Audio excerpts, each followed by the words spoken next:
Hello and welcome back to Geopolitics Worldwide.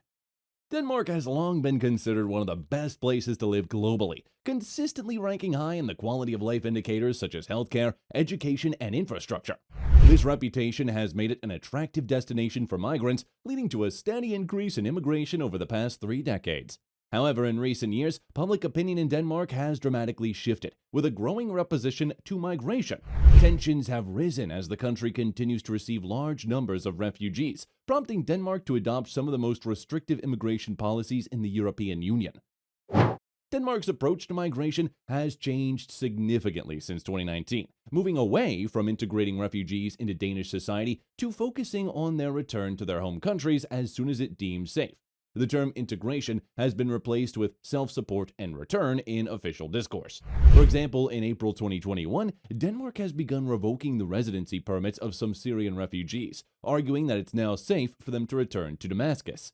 This policy sparked controversy, with critics calling it inhumane, but Denmark remained firm. Those affected have been placed in return centers until they are either voluntarily going back or deported. In Denmark, restrictive immigration policies have become mainstream, supported by both left and right-leaning governments. Unlike in other European countries where such views are typically associated with far-right parties, Denmark now has the lowest net approval rating for migration from non-EU countries among the Nordic nations, a sentiment that continues to grow. This shift might seem surprising to outsiders, as Denmark, like its Nordic neighbors, is often seen as liberal, having with a strong welfare state and generally tolerant attitudes towards migration. However, recent events such as the rise in migrant-related gang violence in neighboring Sweden have fueled concerns and led to a harder stance on immigration in Denmark. Denmark's current stance on immigration sharply contrasts with the perception of the Nordic region as a welcoming haven for migrants. Danish leaders argue that the generous immigration policies of the past have betrayed the working class, who have borne the burden of integration failures and seen the welfare state threatened. Although immigration has been steadily rising in Denmark for years, the issue has only recently reached a critical point. Denmark is one of the wealthiest countries globally, with an average salary of around $53,000. The recent backlash against immigration is closely tied to the Danish welfare state, a cornerstone of Danish society. Denmark's welfare state is one of the oldest in the world, dating back to the late 1800s when old-age pensions and health insurance were introduced. Although Denmark was late to industrialize, it quickly grew, and its neutrality during both world wars allowed it to rebuild its economy faster than many other European countries. In the 1950s and 60s, Denmark further expanded its welfare system, introducing universal healthcare, extensive public housing, education reforms, and generous employment benefits.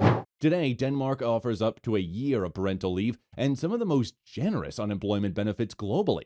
This robust welfare state is a source of national pride, and the perception that it is under threat from immigration has fueled growing public opposition to migrant inflows.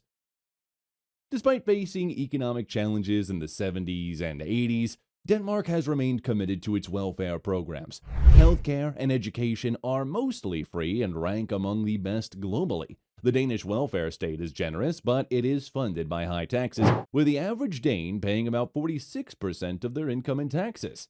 This high tax rate is widely supported because it ensures a high quality of life and a strong social safety net. However, in recent years, Denmark's welfare model has been increasingly challenged by rising migration.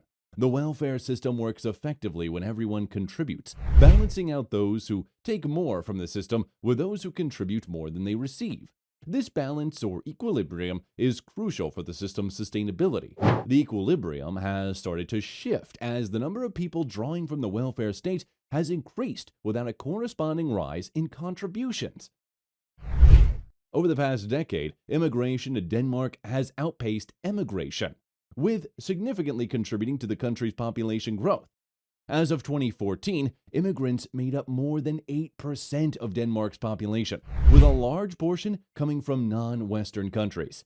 However, many of these immigrants, particularly those from countries like Syria, Eritrea, and Somalia, earn significantly less than native Danes. For instance, the average annual income before tax from male residents from those countries was around 3,000 euros, while for Danes it was nearly twice that, at 6,000 euros. This income disparity extends the wealth, with savings among 60 to 69 years old of non-Western backgrounds being 8 times lower than those of native Danes. While it's understandable that first-generation immigrants might take time to learn the language and develop the skills needed for higher wages, the persistence of this effect across generations suggests that integration has not been successful as hoped. This presents a significant challenge.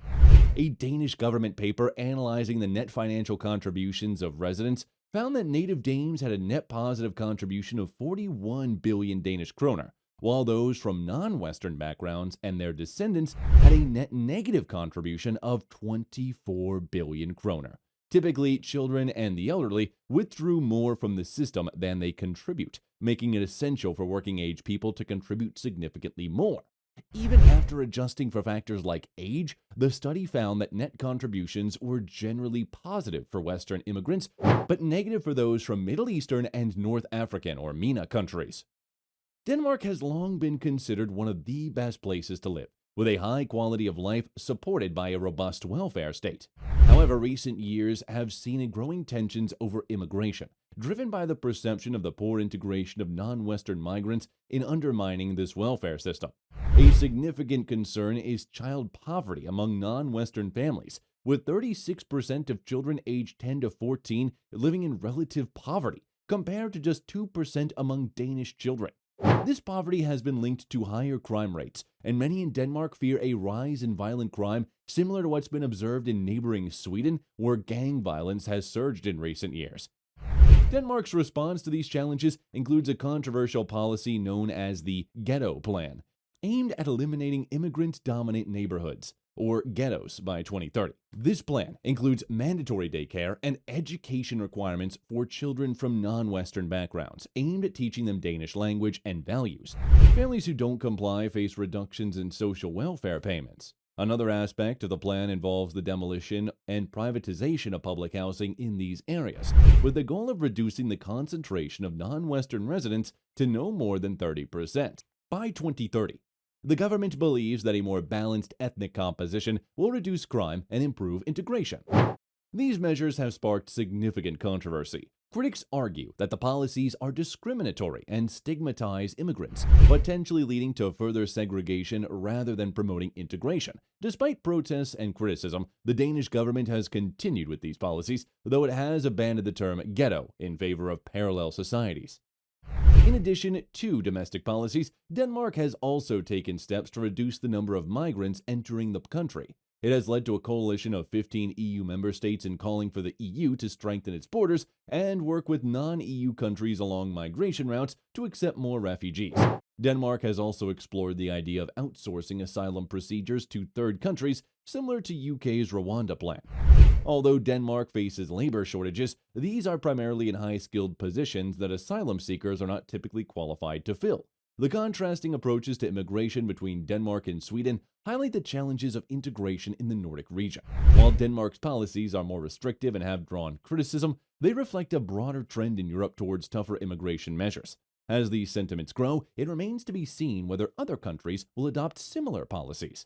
That was all from us today for this video, folks. See you in the next one.